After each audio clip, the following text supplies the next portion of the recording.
आप अपने दिल पे हाथ रखिए कि इन 70 सालों में आपने वोट किन बुनियादों पे दिया है।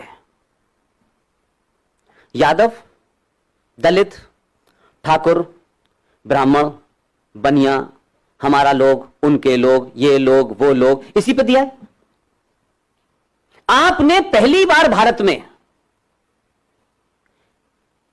वोट हिंदू होके दिया है।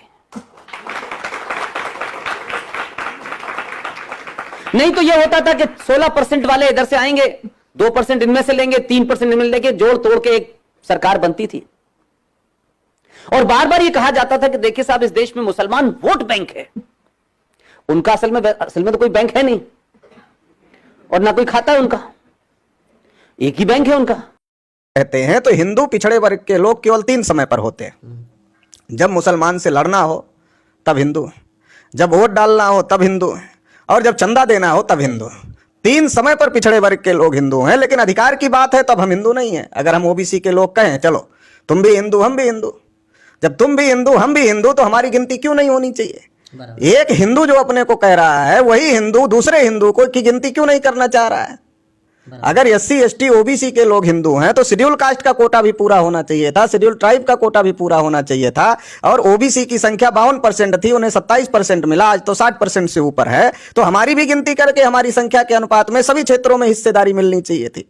आजाद भारत में सबसे ज्यादा प्रधानमंत्री ब्राह्मण बने, और 5 साल के लिए अगर नरेंद्र मोदी को छोड़ दिया जाए तो कोई भी दूसरा पिछड़े वर्ग का आदमी 5 साल के लिए आजादी के 74 साल में प्रधानमंत्री नहीं बना। जिसकी आबादी देश में आधे से अधिक है, उसका कोई आदमी 5 साल के लिए प्रधानमंत्री नहीं बना। शेड्यूल कास्ट का कोई आदमी प्रधानमंत्री नहीं बना, शेड्यूल ट्राइब का कोई आदमी प्रधानमंत्री नहीं बना, माइनॉरिटीज में मुसलमान कोई देश का प्रधानमंत्री नहीं बन पाया आजादी के। लेकिन वर्तमान में तो जिनकी आबादी ज्यादा है, मुसलमान की आबादी 15%, शेड्यूल कास्ट की आबादी 15%, आदिवासी की आबादी 7.5%, जिनकी आबादी ज्यादा है वो प्रधानमंत्री नहीं बन पा रहे हैं। ओबीसी की आबादी 52 से 60%, वो प्रधानमंत्री नहीं बन पा रहे हैं। और जिनकी आबादी 3.5% है वो लगातार देश में प्रधानमंत्री बने, और हमारे ही बल पे प्रधानमंत्री बने, पिछड़े वर्ग के लोगों के वोट और सपोर्ट से प्रधानमंत्री बने, और पिछड़े वर्ग के लोगों के साथ ही धोखेबाजी करने का काम किया, और हमारे लोगों को ही हक अधिकार से वंचित करने का काम। हिंदुत्व की कोई विचारधारा देश में नहीं है। देश में जो विचारधारा है वो ब्राह्मणवादी विचारधारा है, और ब्राह्मणवादी विचारधारा का पालन करने वाले, पोषण करने वाले, उसको मजबूत करने वाले जो लोग हैं वो ब्राह्मण लोग हैं। ब्राह्मण लोग एक्सपोज ना हो इसके लिए वो अपनी ब्राह्मणवादी विचारधारा को हिंदू नाम देते हैं। क्योंकि देश में ब्राह्मणों की संख्या 3.5% है, और 3.5% ब्राह्मण लोकतंत्र में अपने वोट से गांव में पंच और सरपंच नहीं बना सकते।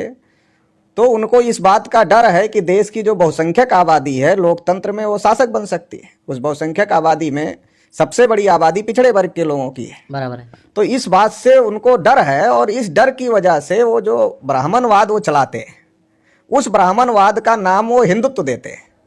मगर एक्चुअल में वो कोई हिंदुत्व कोई विचारधारा नहीं है, हिंदू नाम का कोई धर्म नहीं है। हम लोग छोटे छोटे थे तो रामलीला होती थी गांव में, तो गांव का ही एक आदमी राम बनता था और गांव का ही एक आदमी सीता बनता था। तो जो सीता बनता था आदमी, वो राम को कहता था हे आर्यपुत्र राम। कभी हमने कभी रामलीला के मंचन में ये नहीं देखा कि कभी ये कहा हो कि हे हिंदू पुत्र राम, हे आर्यपुत्र राम।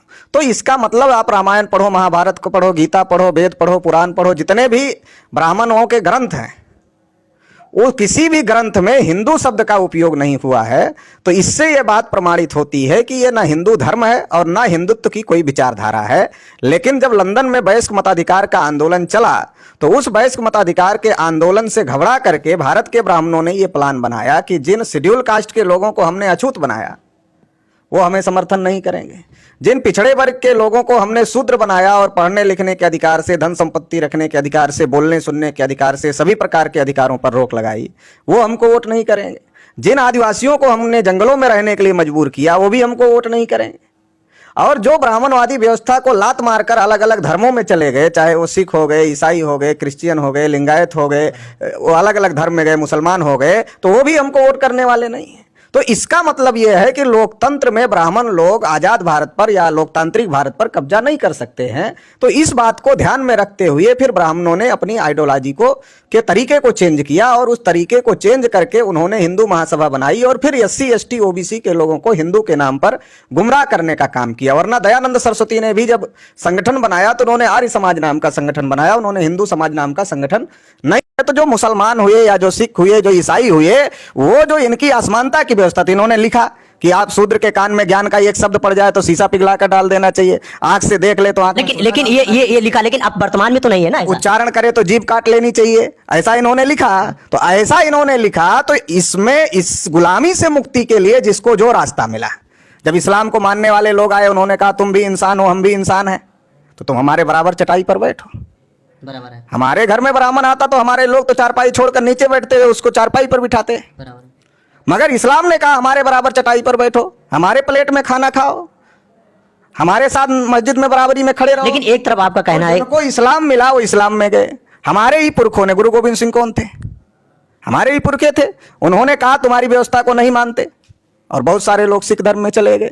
लिंगायत कौन है दक्षिण भारत में? वो पिछड़े वर्ग के लोगों ने लिंगायत धर्म स्थापित किया। तो हमारे ही कबीरपंथी लोग हैं, रविदास पंथी लोग हैं, तुकाराम को मानने वाले लोग हैं, नामदेव को मानने वाले लोग हैं, देश भर में तमाम ऐसे संतों गुरुओं को मानने वाले लोग हैं जिन्होंने ब्राह्मणवादी व्यवस्था के विरोध में विद्रोह किया। अलग अलग जिसको रास्ता मिला वो उधर जाने का काम उन लोगों ने किया। तो भारत में जो मुसलमान या जो दूसरे लोग हैं वो कहीं अरब ईरान से आए हुए लोग नहीं हैं, वो हमारे ही भाई हैं और उन्होंने ब्राह्मणवादी व्यवस्था को लात मार करके अपना रास्ता बनाने का काम किया। तो सर जिस तरह से एक तरफ आपका कहना है कि पिछड़े वर्ग के लोग हिंदू और नहीं हैं, आपका ये कहना कि आज नहीं हो रहा है, तो देश का राष्ट्रपति रामनाथ कोविंद का नाम शायद आपने सुना नहीं। हाँ सुना हुआ है। सुना है तो घटना के बारे में भी आपको जानकारी? हाँ वो भी जानकारी है। कि कोविंद जी जब पुष्कर के मंदिर में गए तो ब्राह्मणों ने कहा आप देश के राष्ट्रपति हो सकते हो, मंदिर के राष्ट्रपति तो ब्राह्मण ही हो। लेकिन मेरा ये मंदिर में आपको घुसने नहीं दिया जाएगा और घुसने नहीं दिया गया। अखिलेश यादव को उनके पिताजी टोटी चोर का, उनके पिताजी कई बार मुख्यमंत्री थे, अखिलेश यादव जी मुख्यमंत्री थे। मगर जब बीजेपी की सरकार आई तो उनके कमरे को गोमूत्र से धुला गया, गंगा जल से पवित्र किया गया। तो इतना बड़ा अपमान आज भी पिछड़े वर्ग के लोगों के, अगर बड़े बड़े लोगों के साथ में हो रहा है। नरेंद्र मोदी को खुद कहना पड़ता है कि मैं पिछड़ी जाति का हूं, नीच जाति का हूं, इसलिए लोग मेरा अपमान करते हैं।